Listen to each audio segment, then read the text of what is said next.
Hello Kareen, this is Jason with Trulok. I have another quick video for you. This video I'm going to show you how to set your preset, which is going to be the depth of the countersink on the calibration block. We will never use the countersink depth gauge where we zero out the gauge on the skin of the airplane. We always have to calibrate it to a calibration block like you have been given.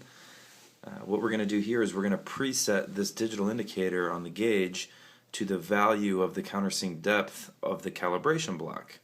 I'm going to show you how to do that, and we're going to set the tolerance on the indicator as well, and we're going to do a couple quick measurements on some calibration blocks that I have here. So let's go ahead and get started with, we're going to verify that the programming in the indicator is correct. We turn the indicator on by simply pressing the green button in the top right corner. Manually press the button one time and the indicator will turn on. Now, to get into the programming of the indicator, again, what we'll do is we hold down the mode button, excuse me, and we press the preset button at the same time. Hold it down for 1 split second and press the preset button and lift your fingers up. The first screen, the first values that you see flashing, those represent the resolution of the indicator. Now, you'll also see that a trigonometric equation appears in the top left-hand corner. So we have this indicator set at 1/10 of a thousandth resolution. That's good. For the depth gauge, that's what we want. We're going to go ahead and press the preset button one time manually, and the A of the trigonometric equation will appear to be flashing in the top left-hand corner. We want to verify that this number is a positive 01.0000. Now, if you need to change this number to a positive, or if somehow these numbers have been changed, simply hold down the preset button and your cursor will scroll down one space below to the positive or negative. Now, to change any of these numbers again, we're just basically pressing the preset button manually, and you can switch from positive to negative. And to scroll from left to right, we hold down the preset button and when we get to a number that we'd like to change, we lift up and we can manually press the button to change it to any number that you'd like. So we're gonna, like I said, we're gonna keep that at positive 01.0000. Now, once we get to the end, it's gonna throw you back up to the top, and the A will be flashing again. Lift your finger off, and we're gonna manually press the preset button one time, and notice the B starts flashing. We want to verify that these are all zeros and a positive number. We're going to manually press the preset button one more time. Notice the C is flashing now. We're going to make sure that this is a positive and zeros across the board. So, to get out of the programming, we're going to press the preset button one last time and you're back to your home screen. Now, by doing that, we just verified that the programming for the countersink depth gauge is correct. Now, what we're going to do is this. We're going to set the preset for the countersink depth of the master calibration block that we're calibrating the gauge to. Now, for this particular block right here, it has a countersink depth of 0.0881, which is equivalent to 2.337 millimeters. So what we're going to do is we're going to manually press the preset button one time, and the P will start flashing. Now, I already have this set, so I'm gonna run through this. Like I said, you press the preset button once and the P will appear to be flashing. If we hold down that button, preset button, we can scroll through these numbers.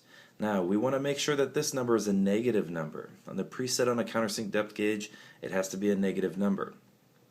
So it is negative, and I'm simply scrolling through, and if I wanted to change any number, I would lift my finger off and manually press this button, preset, until I get to the number that I'd like to leave it at, or set the gauge to. So I have negative 00.0881. I'm going to hold down the preset button. Now, like I said again, this is the number that represents the countersink depth measurement on the calibration block that you're calibrating your gauge to.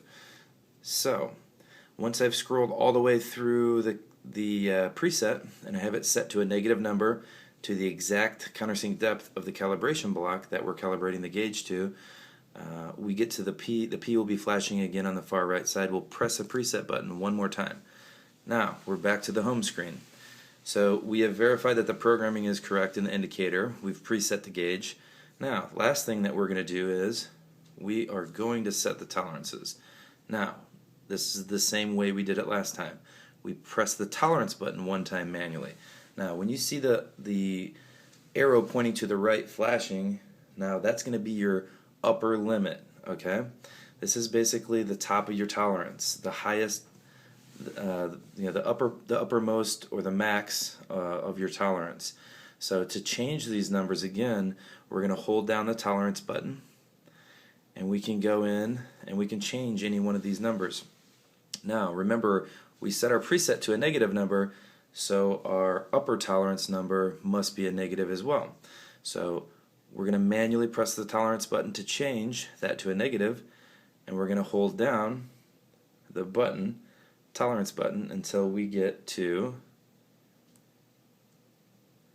the second number past the decimal. Now what I'm going to do is I'm going to set this at 8, and then I'm going to hold down the button to scroll to the next number and lift my finger up, and I'm going to make this number an 8 as well, and then I'm going to hold down the button and I'm going to let up to change the last number. I'm going to make that a 1. So I set this, hold down the button, and then the arrow pointing to the right will appear flashing again. I set this to the same value as the calibration block countersink depth, right? That's the highest or the uppermost side of the tolerance that we're going to be dealing with right now. So we know that that is set correct. It's a negative number. We're going to press the preset button one time manually, and the left arrow will appear flashing. Now this is the lower the lower limit of your tolerance, okay? So what we're going to do is same thing. We're going to hold down the tolerance button, and we're going to ensure that this is a negative number as well.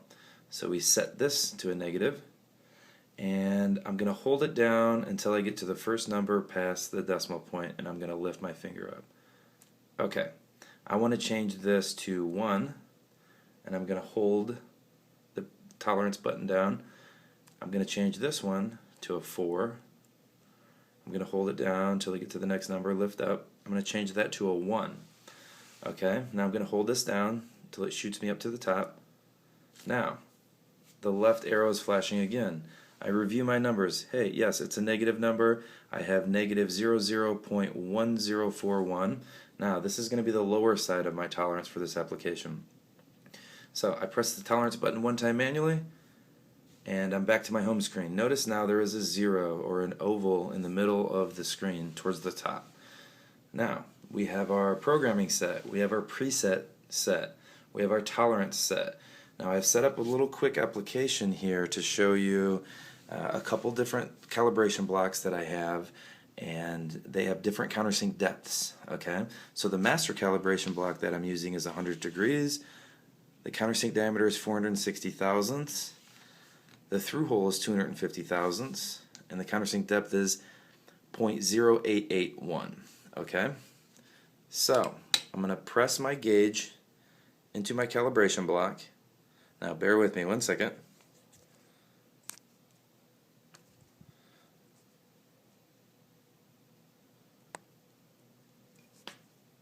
Now I just hit the preset button on the actual digital indicator, and it reads negative 0.0881. Now that's the same preset that we entered into the gauge moments ago. Negative number, it's the countersink depth of this actual calibration block right here. So I have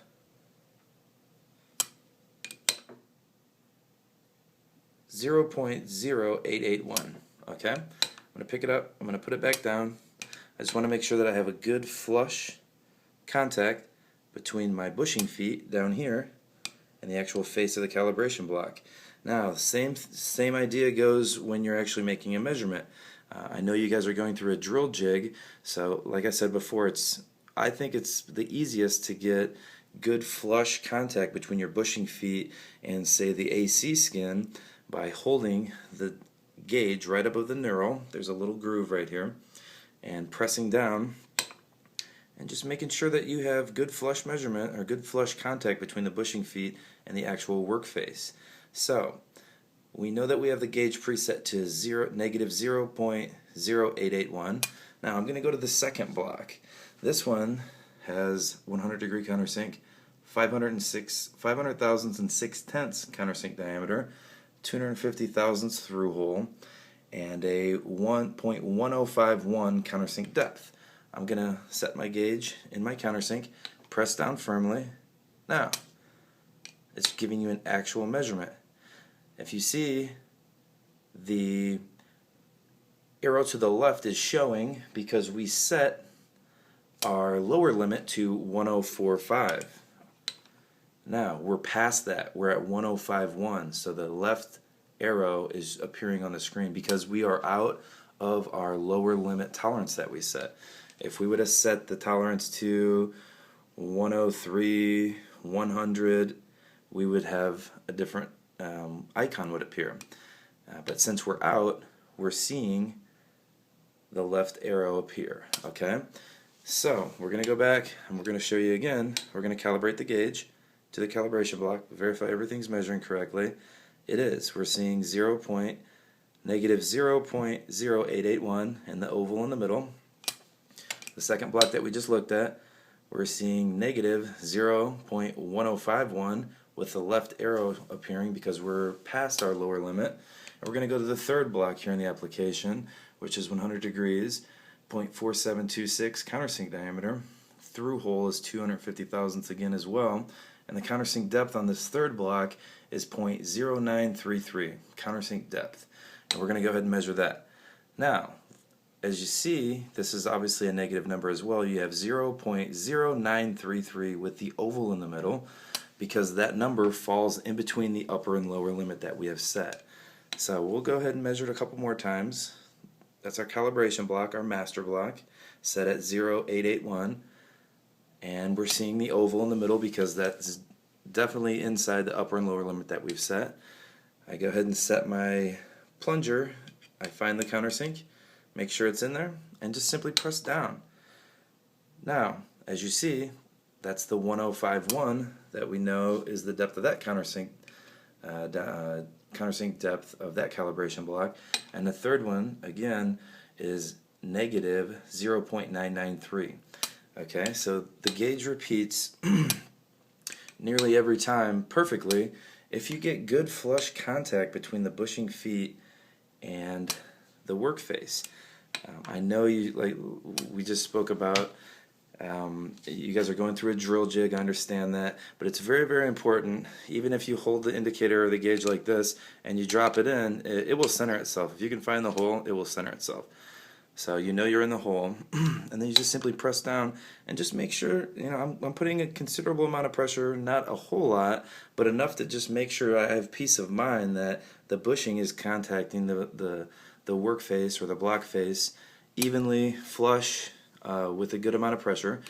So we're checking it again. We calibrated the master calibration block to 88 thousandths and a tenth, negative number. The depth on this was 1051. So we're going to go ahead and verify that. Perfect. And like I said, the third one is 93.3. That's going to be a negative. So whenever you're in tolerance, you're going to see the oval in the middle of the indicator, like these two. Now, when you're out of calibration, or out of tolerance, you're going to see one of the arrows. Okay, so that right there is telling me, it's pointing to the left, that is out of tolerance past the lower limit. Okay, so this should be enough right here on this video, information procedures, to show you how to check the programming, to set your preset, to set your tolerance, and I just showed you a little bit of techniques used to ensure you're getting a proper, accurate measurement. Very, very accurate. It repeats all, time after time again. This gauge will repeat if it's used correctly. I've just taken probably 20 measurements in a row, and it's not changed once. We have our tolerance set. We have our preset. We're making a countersink depth measurement. So This gauge is very, very, very accurate if it's understood how to use correctly, how to be used correctly, and if the operators are all trained on how to properly get the most accurate depth measurement. And it all pretty much has to do with getting the most accurate measurement is the contact of your bushing to your workpiece. You just have to go straight down, right through the middle of the countersink, and use a little bit of pressure, holding the gauge right above the neuro, and you should be fine. Now, you had a question about changing the resolution, and the one thing that does come to mind when we're thinking about changing the resolution is if you're going to change the resolution for a gauge R&R test, I don't think it's a good idea because this gauge is advertised and been tested and used for years and years and years with the accuracy of plus or minus a tenth of a thousandth, which is 0.0001. Now, if you change the resolution to 10 millionths or 20 millionths or 50 millionths, if the gauge doesn't read the same or near the same measurements during your gauge R&R, your numbers may be flawed. So I think basically for your depth measurement gauge R&R for this particular gauge, it should be left in tenth increments, which is 0.0001. Just for the testing, I would hate to see the gauge get a bad review or a bad test because the resolution was set lower than the actual accuracy of the indicator. Like I said, this is accuracy of plus or minus 1/10 of a thousandth, and we've never had any problems. It will measure accurately and repeat accurately. Most of the time we're seeing our R&Rs in anywhere from 2.5% to 5 to 6%. We've done them dozens and dozens and dozens of times for several companies, and I'm hope that you guys can get a good accurate gauge R&R as well. So if there's ever any questions, feel free to email me or call me or get in contact with Brian or myself. We're here to help you. We want to get a good gauge R&R, and we want everyone to be educated how to do so.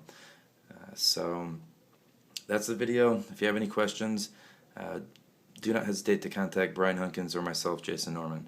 Thanks from everybody at Trulok. Bye.